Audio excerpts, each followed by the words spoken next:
आळंदी येथे आध्यात्मिक चैतन्य श्री ज्ञानराज शैक्षणिक वारकरी शिक्षण संस्थेत हरिपाठ सोहळा संपन्न।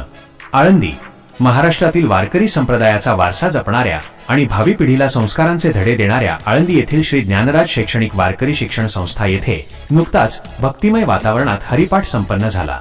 या संस्थेचे संस्थापक महाराष्ट्राचे सुप्रसिद्ध कीर्तन केसरी व भागवताचार्य भ नरेश महाराज राऊत यांच्या मार्गदर्शनाखाली हा कार्यक्रम पार पडला। या सोहळ्याला मोठ्या संख्येने वारकरी, विद्यार्थी आणि भाविकांनी उपस्थिती लावून आध्यात्मिक आनंद लुटला। K1 न्यूज महाराष्ट्राचे लोहा येथील प्रतिनिधी तुकाराम हरिहर जोगदंड यांनी या कार्यक्रमाचे वृत्तांकन केले असून संस्थेच्या कार्याचा आढावा घेतला।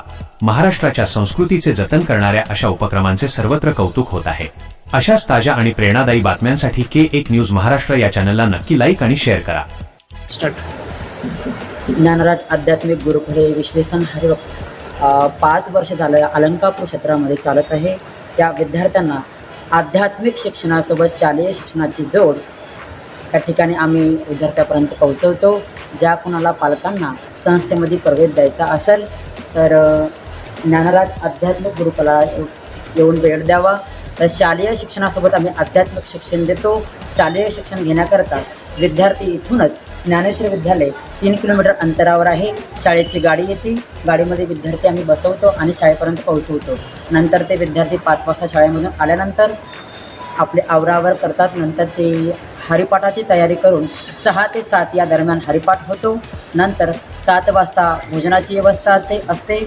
भोजन झाल्यानंतर 9 वाजता हनुमान चालीसा होते आणि हनुमान चालीसा झाल्यानंतर 10 वाजता आपण हजेरी घेतो आणि विद्यार्थ्याला विश्रांती देतो। रामकृष्ण। वारकरी शिक्षण संस्थेमध्ये आपले आत्तापर्यंत काय काय शिकवलं जाते, म्हणजे कुठले विषय शिकवले जातात? वारकरी शिक्षण संस्थेमध्ये आम्ही विद्यार्थ्यांना पखवाद, गायन, कीर्तन, भगवद्गीता, भागवत, हरिपाठ अशा प्रकारच्या अनेक ग्रंथांचा अभ्यास दिला जातो।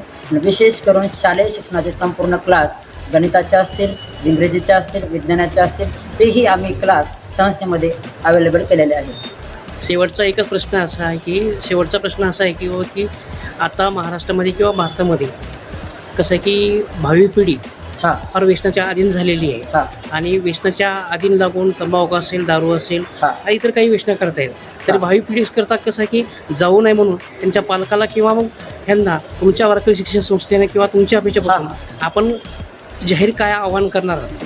अशीच आमच्या संस्थेच्या वतीने विनंती आहे की आता महाराष्ट्रामध्ये खूप व्यसनाधीन झालेत।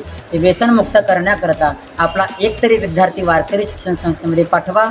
एक विद्यार्थी घडला तर पुढची आपली पिढी संपूर्ण घडेल हीच आमच्या वारकरी संप्रदायातून